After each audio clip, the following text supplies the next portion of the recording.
In the spirit of spooky season, I'm challenging myself to read horror books and only horror for the month of October.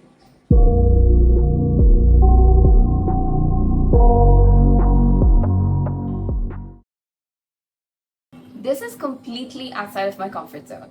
I usually read more of literary fiction, fantasy, magical realism, but never horror. And I tend to stay way away from horror because the couple of movies I've seen when I was younger, they still haunt me to this day. And in terms of book, I've only read Stephen King's Bazaar of Bad Dreams, which is like a compilation of short horror stories, so little horror nuggets.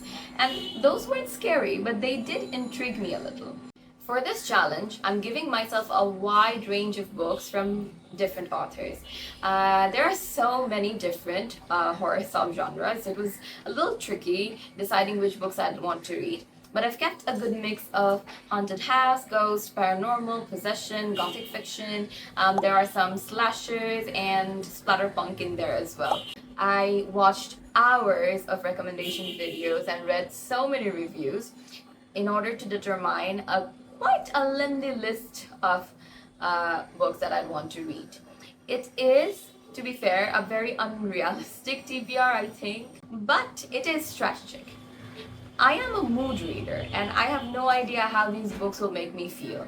And I'm trying to keep a variety of different books here so that I can pick and choose as per my mood as I go through this month. So here's my October TBR. The first book I have on my list is Frankenstein by Mary Shelley. This is a story about this creature that was created by the scientist called Victor Frankenstein. The creature is so grotesque and so horrendous to look at that Victor shuns it out of society. Victor avoids it at all costs. Likewise, society itself avoids it, thinks of it as a monster and treats it accordingly. This book is a classic gothic horror that has been on my TBR for ages, but I've never gotten around to reading it until this challenge, and I really do look forward to reading this book. The next book we have is September House by Carissa Orlando. I am the most excited to read this book out of all the others in my TBR because it's such a cool story. I mean, cool is probably not the right word to describe it, but I find the story to have such a nice concept. Now, the story is about Margaret and Hal. They've been married for years now. Their daughter has gone off to university, but they've never had their own home until they find this Victorian house at quite a reasonable rate. But because it's cheap, there is obviously a catch, and the catch is that the house is haunted. Now, every September, the walls of the house bleed, and they aren't the only people living in this house. There are other inhabitants, which are the ghosts of people who've lived there before. And everyone is scared of what lives in the basement. After 4 years of living in this house like this, Hal abruptly gets up and leaves. And then he goes missing. He's not answering phone calls. No one hears from him. Because of which, Catherine, their daughter, comes home from university to find out where her father is gone. Margaret doesn't like this. Margaret doesn't want Catherine to know about the haunting that happened within the house. The closer they get to finding Hal, more and more things happen within this house. Next, we have Incidents Around the House by Josh Malerman. This book, I believe, came out this year, and it is a story from the perspective of 8-year-old Bella, who lives in this house with her mom, her dad, and the other mommy. The other mommy is this dark entity that lives in her closet, and every night she comes out and asks Bella this one question: can she go inside her heart? Now, Bella, not understanding but still feeling that there is something wrong with this, denies her every time. However, the other mommy does not like it, and she's getting restless and bolder, and things start happening around the house. The reason I wanted to read this story is not just the great reviews, but that it has such a unique perspective. It's written from a young child's perspective, and I'm so curious to see how the author accomplishes that. Usually, I like reading stories from unique perspectives. I expect this point of view to add more depth to the narrative. The next book we have is a short, quick Demonic possession story. It is Come Closer by Sarah Grant. In the story, the main character Amanda finds herself doing things that she usually normally wouldn't do. There are memory lapses, she has these strange urges, obscene thoughts, she wants to harm her loved ones, all of which is so unlike herself. And now she realizes that she is being possessed by a demon. And the story is about how she is fighting to regain control of her life. This is short, quick, and that is why it's on the list. Now moving on to psychological horror, we have The Patient by Jasper Dewitt. This story follows a young, confident psychiatrist, Parker, who is newly placed in this mental hospital. He comes across the hospital's most difficult and undiagnosed case, which is of a 40-year-old man who has been admitted since he was 6 years old. His symptoms keep changing over time and no one knows why or what the diagnosis is. Anyone who has attempted to treat him ends up either going mad or committing suicide, which is why he is very intrigued and he wants to solve this. We get to know of how he attempts to manage this patient through a series of his online posts. I love a good psychological thriller. I expect this book to be very warpy and mind-bendy and creepy. Now, I wanted to really go out on this challenge, which is why I included a splatterpunk or like very severe horror book on this list. I understand that this genre is not for everyone and that the main theme is just a lot of gore and a lot of disgusting details about different things, which is probably why people will not read any book of this genre, but I am challenging myself, so why not? The book I chose for this is The Night Stalkers by Ryan Harding and Christopher Triana. Now the story is about two competing grocery chains. We have the Freshway with human employees, and then on the other side we have the Devil's Food grocery store, which is run by the Satanic cult. The Satanic cult wants to kill off their competition, literally. The story is set in Freshway during a night shift where some of the employees come in to do some of the inventory and stocking and etc. This is when the Satanic cult from Devil's Food attack them, and that's the entire story.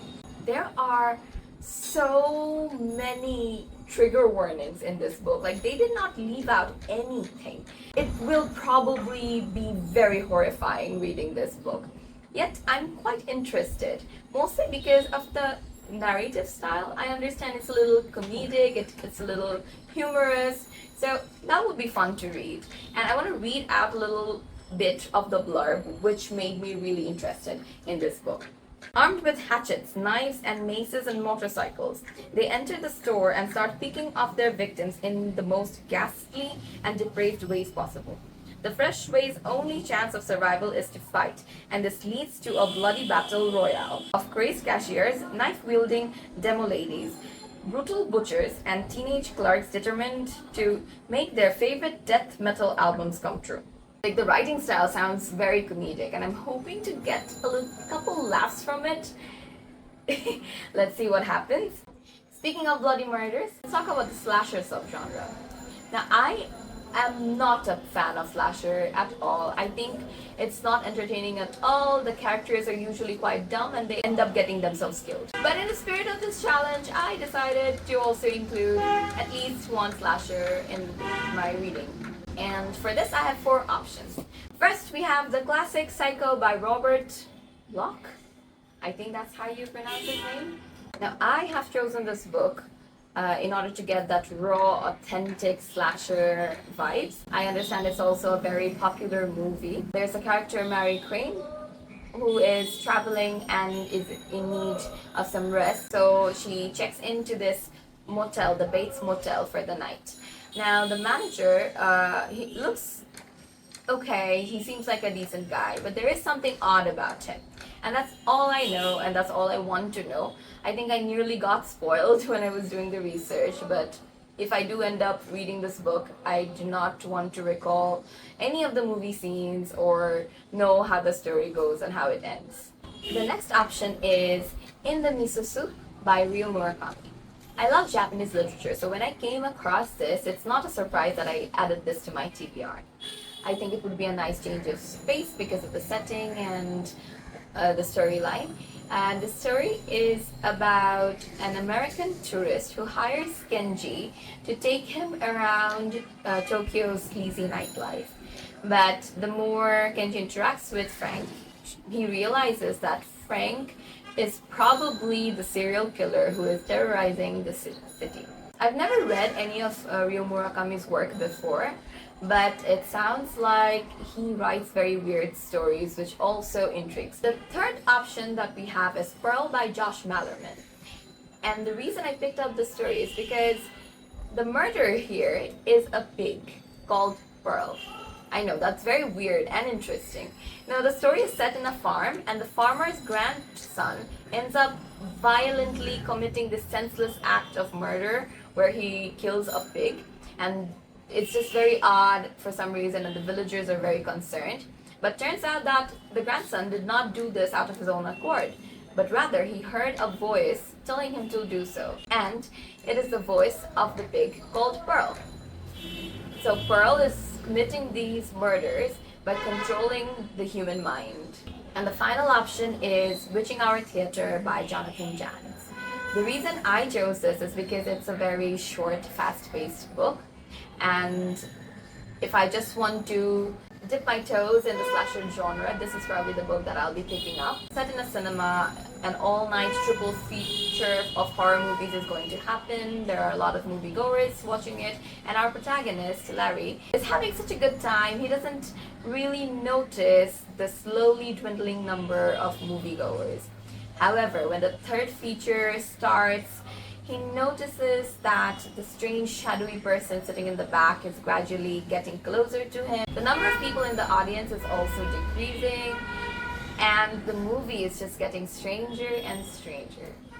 We're down to the last book on my TBR, and no horror TBR is complete without having a book by Stephen King. I haven't read a full-length horror book written by him, and therefore I chose to read the book that scared the king himself, Pet Sematary. The story follows a family of four, the Creed family, who move into this new house.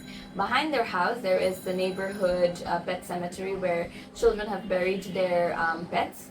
But behind that is this ancient burial ground, and things start happening as when the family's pet cat dies, and the family starts meddling into whatever's happening in that ancient burial ground. That's all I know about this story. I kind of want to go into this blind and be surprised and experience a Stephen King novel for its entirety. Well, that's my October TBR. I believe I have around 11 books on it, and I've covered maybe 7-ish subgenres. I do want to vlog this entire experience. If you want to see how that goes, stay tuned on my channel. And please let me know if you have read or you plan on reading any one of the books that I mentioned on the TBR, so that we can have a quick discussion in the comment section about the book and how we enjoyed or did not enjoy reading it. Hopefully by the end of this challenge, I will have this newfound appreciation for the horror genre and not turn out to be a anxiety-ridden, fearful mess. Let's see how it goes, and I'll talk to you soon. Bye!